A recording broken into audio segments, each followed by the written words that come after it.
Hi for sign Aries, Leo, and Sagittarius. This is Gemini Tarot Reader. So for sign, alamin natin ang sitwasyon na encounter or may encounter mo. Just a reminder, this is general reading. So this may or may not resonate with you, so don't take it personally. This is just a guide. This is also a timeless reading. So kung mapanood mo ito sa ibang panahon at ibang pagkakataon, possible na nakatadhanang mapanood mo ang reading na ito. Maaring mga advice and messages na mag-pull out natin ay makatulong sa iyong sitwasyon. Also, please like, share, comment, and subscribe for more videos. For sign Aries, Leo, and Sagittarius, salamat sa pagsuporta at pagsubaybay sa ating channel. Na-appreciate ko lahat ng comments and messages nyo sa ating videos. For sign Aries, Leo, and Sagittarius, give me your energy. For sign, you have the Page of Pentacles and Earth sign.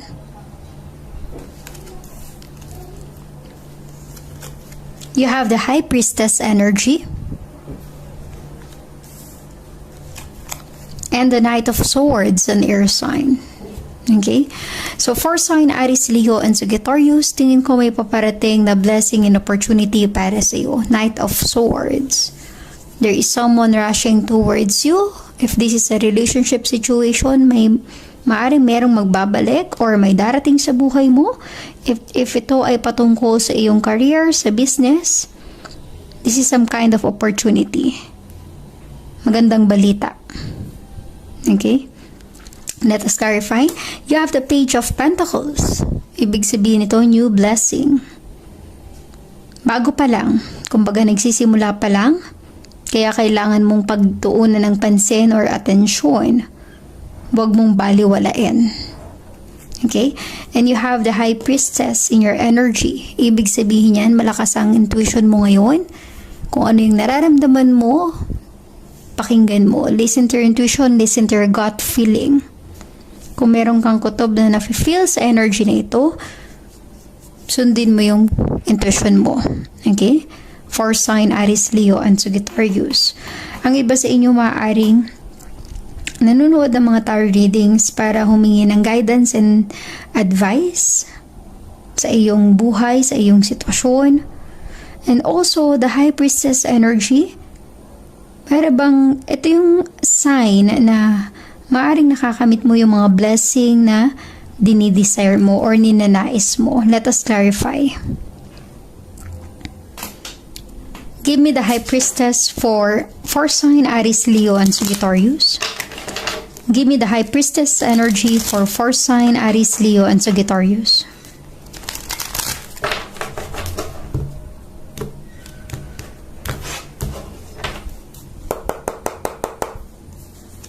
You have the Fool.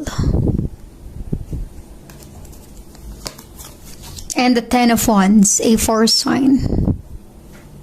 Okay? So, ibig sabihin nito, sign, may pinagdadaanan ka sa buhay mo ngayon. Nag-struggle ka. Tingin ko, ikaw yung umako ng responsibility sa pamilya mo. Ten of Wands. Para bang pasan-pasan mo yung daigdig. Hirap na hirap ka sa sitwasyon at feeling mo mag-isa ka na kinakayang malagpasan itong problemang ito nang walang katulong, wala kang katuwang, wala kang kasama. Ayaw mo nang stressin yung sarili mo. You just want to take a leap of faith. Parang pinagpapasa Diyos mo na ang lahat ng mangyayari sa buhay mo. Tingin ko you want something to improve your life, to improve your situation, for sign. Parang ayaw mo nang mag-isa sa mundong ito. Parang gusto mo nang makakasama, makakatulong, or makakatuwang sa mga responsibilidad na inako mo, for sign. Ayaw mo na ng stress sa buhay. You really want to change your life. Ang iba sa inyo maaari meron kang gustong pag-aralan, gustong simulan. Ang iba naman sa inyo ay posibleng estudyante pa lang. Pero hirap na hirap ka na sa buhay mo. Para bang ang laki na ng responsibility mo, hindi ka pa nakakagraduate. Resonate as it is. For sign Aries, Leo, and Sagittarius. Okay? Sobra yung struggle mo sa sitwasyon na ito with the Ten of Wands. Give me the Page of Pentacles for 4 sign Aries, Leo, and Sagittarius. Give me the Page of Pentacles for 4 sign Aries, Leo, and Sagittarius.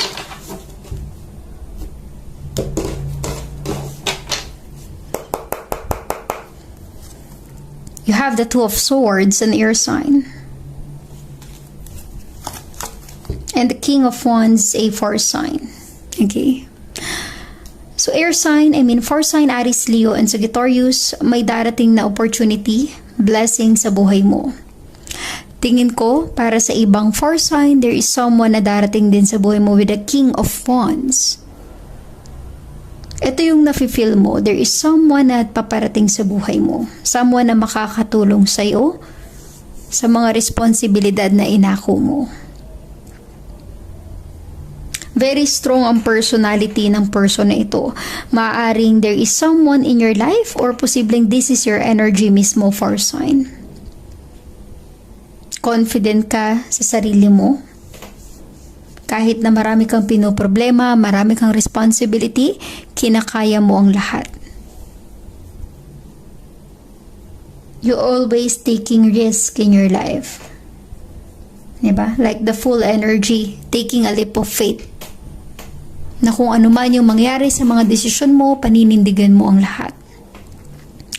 So you have the Page of Pentacles. There's a blessing and opportunity, pero hindi ka sigurado kung ano yung pipiliin mo. Para bang merong mga opportunity na dumating sa buhay mo, pero tinitingnan mo kung alin yung mas matimbang, kung alin yung i-consider mo, kung alin yung mas nakakalamang. Okay? With the Page of Pentacles, ibig sabihin yan,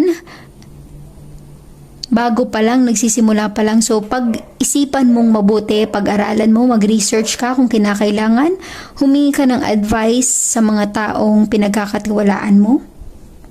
Ask your angels for some guidance. Bago mo ito simulan, umpisahan. Before you take or accept this opportunity. Okay? Give me the Knight of Swords for sign Aries, Leo, and Sagittarius. Give me the Knight of Swords for sign Aries, Leo, and Sagittarius.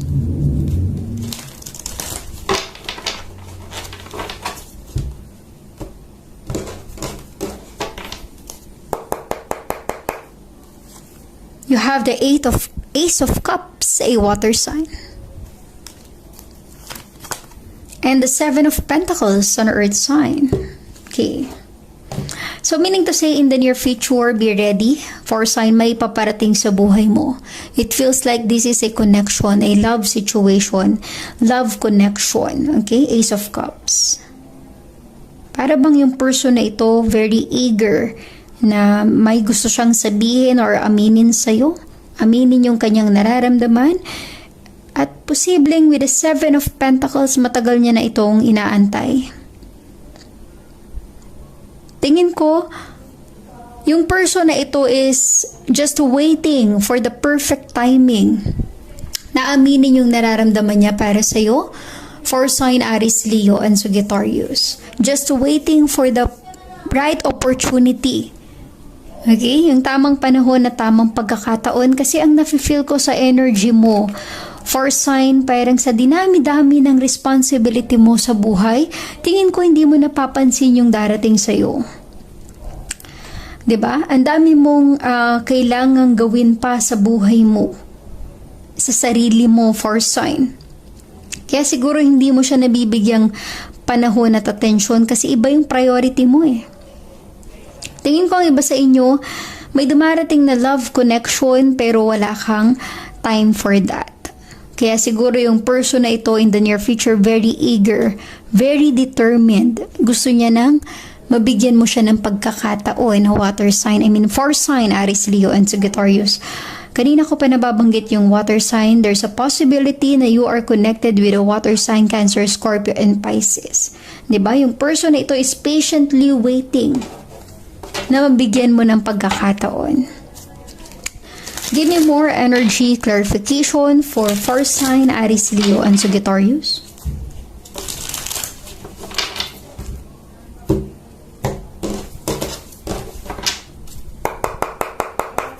Give me more clarification, energy for fourth sign, Aries, Leo, and Sagittarius.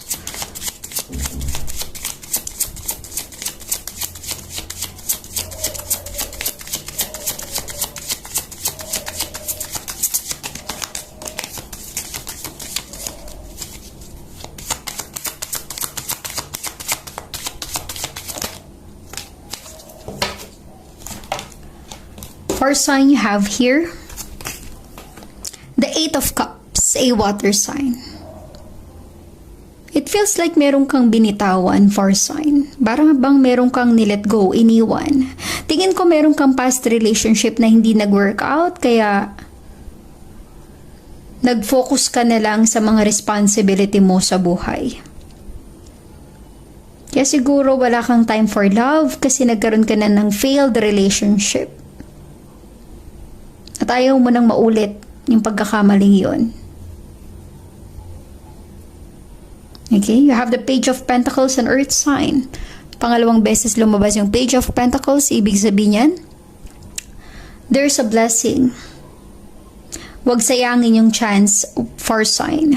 There's a blessing and opportunity in your life. Take this chance na palaguin kung ano man yung blessing na yan. Sa iyo man yung career or sa business. Huwag sayangin ang pagkakataon. You have the Nine of Swords and Air sign. Ibig sabihin nito merong nai-stress, di makatulog sa gabi. Tingin ko, this is your energy for sign.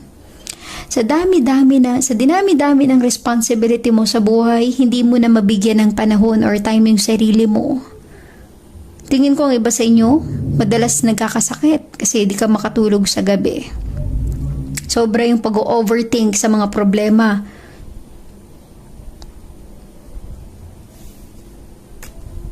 Lalo na't nag-iisa ka. Water sign, fire sign, Aries, Leo, and Sagittarius. Nag-iisa kang lumalaban sa mundong ito. The King of Wands, kailangan mong magpakatatag. Huwag kang magpadala sa stress, sa emosyon. Give me more energy, clarification for fire sign, Aries, Leo, and Sagittarius.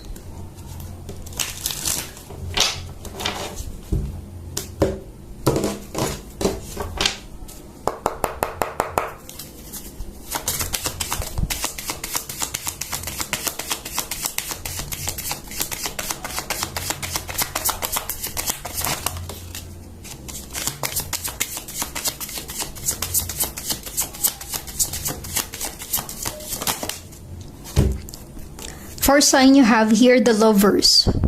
Maaaring ikaw ay connected with a strong Gemini, soulmate, twin flame, connection with someone. You have the Nine of Pentacles and Earth sign. Tingin ko ang iba sa inyo, masaya ka naman na single ka eh. Nine of Pentacles. Marami kang gustong maabot or marating sa buhay mo. Marami ka pang gustong ma-fulfill sa buhay mo. Pero tingin ko, this is your destiny for sign kahit na hindi mo man ito hinahanap. Kusa itong darating sa buhay mo. Kasi ito yung nakalaan para sa'yo. Siya pala yung nakalaan for you, for sign Aries, Leo, and Sagittarius. Huwag mong ipagkait sa sarili mo na magmahal muli. Huwag mong ipagkait na maging masaya. Na meron kang makasama sa buhay for sign. Okay? Resonate as it is. Kasi ang nafe-feel ko sa energy mo, maaring marami kang sutor, manliligaw, tagahanga. Maraming opportunity of love, pero hindi mo binibigyan ng pagkakataon. Give me more energy, clarification for fourth sign, Aries, Leo, and Sagittarius.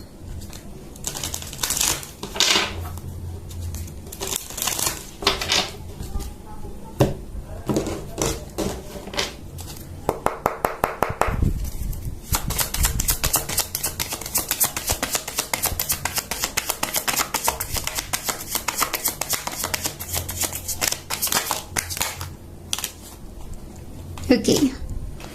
First sign you have here, the Knight of Swords. Definitely may paparating sa buhay mo. Be ready. Kasi para bang yung person na ito walang makakahadlang sa plano niya to have a connection with you, sa plano niya makausap ka, first sign. Very eager, very determined. Yung tipong hahamakin niya ang lahat, makausap ka lang niya, or mabigyan mo lang siya ng pagkakataon. You have the Fool. Pangalawang beses nang lumabas yung the Fool energy. Yung person na connected sa'yo, yung person na paparating sa'yo, para bang just taking a leap of faith. Basta itatry niya. Susubukan niya. Kung hindi mo talaga siya bibigyan ng chance, siguro yun na yung sign para sa kanya, pero itatry niya pa rin. Just going with the flow. Okay, and you have the Five of Cups, a water sign. Kasi, kaya siya ganito ka-determined dahil ayaw niya na may pagsisihan siya sa bandang huli na wala siyang ginawa. Ayaw niya na mawala ka sa buhay niya na hindi man lang siya nag-effort to do something, to have a connection with you. It feels like importante ka sa taong ito, fire sign. Aries, Leo, and Sagittarius. Ayaw kanyang mawala sa buhay niya. Give me some zodiac sign na posibleng involved or connected kay fire sign, Aries, Leo, and Sagittarius.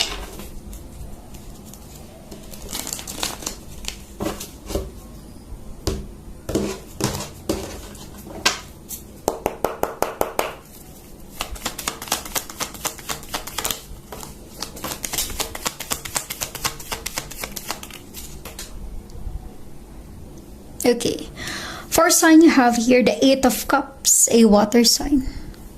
Pangalawang beses nang lumabas itong Eight of Cups na ito sa energy mo, first sign. Ang nafe-feel ko dito, para bang meron kang kailangang i-let go. Posible ang iba sa inyo involved with a water sign, Cancer, Scorpio, and Pisces.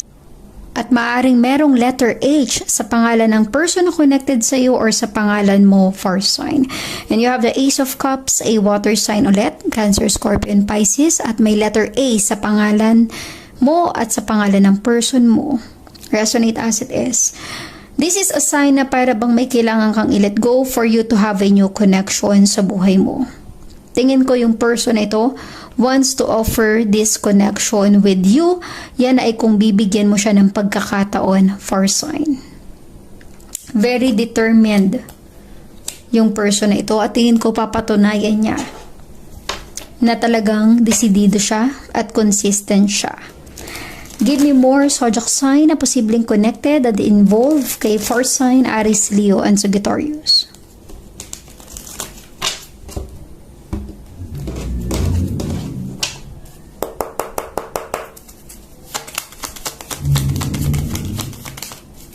Okay. First sign, you have here the Five of Cups, a water sign. Cancer, Scorpio, and Pisces again. Gaya ng sabi ko kanina ko pa na babanggit yung water sign energy dahil strong water sign ay posibleng connected sa iyo at posibleng may letter E sa pangalan ng person na ito. May panghihinayang. Let us clarify that. And you have the Strength energy. Maaaring merong letter H na involved sa buhay mo, sa sitwasyon mo ngayon, fire sign, and a very strong Leo energy. Kapwa mo, fire sign, Strength. Ang nafe-feel ko sa energy na ito, fire sign, siguro kaya hindi ka magkaroon ng chance, hindi mo mabigyan ng pagkakataon yung mga dumarating sa buhay mo dahil siguro meron kang panghihinayang sa iyong nakaraan. Nasayang na pagmamahal, na walang pagmamahal. Siguro nagmahal ka pero nasayang lang. Something like that. But you have to gain your strength and confidence, fire sign. Kung hindi nag-workout ang relationship na ito, maaaring dahil hindi yan yung nakalaan para sa'yo. Huwag mo nang istresin ang sarili mo or huwag mo na masyadong dibdibin or maging broken-hearted. Kasi lagi kang nakatuon sa kung ano yung nawala. Meron namang nandyan para sa'yo. May paparating pa. Okay? You have to gain your strength and confidence sa sarili. Fire sign, Aries, Leo, and Sagittarius. Give me more energy, clarification, zodiac sign na posibleng involved or connected kay fire sign, Aries, Leo, and Sagittarius.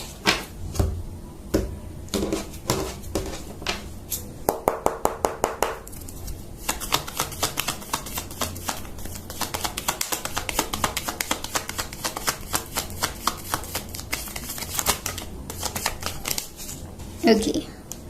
Fire sign you have here, the Four of Wands, a fire sign. And the Six of Wands, a fourth sign, Aries, Leo, and Sagittarius. Maaring merong letter D sa pangalan ng person mo at sa pangalan mo. At letter F. Okay? Resonate as it is. But I'm really getting here in the near future, victory, success, long-term commitment, marriage with someone, wedding. There will be an occasion, maraming makaka-witness. Okay? Para sa ibang four sign, Aries, Leo, and Sagittarius, be ready for this occasion, celebration. Okay? I'm really getting here a positive energy with you and this person. Angel guide, give me some message, guidance, and advice for four sign, Aries, Leo, and Sagittarius.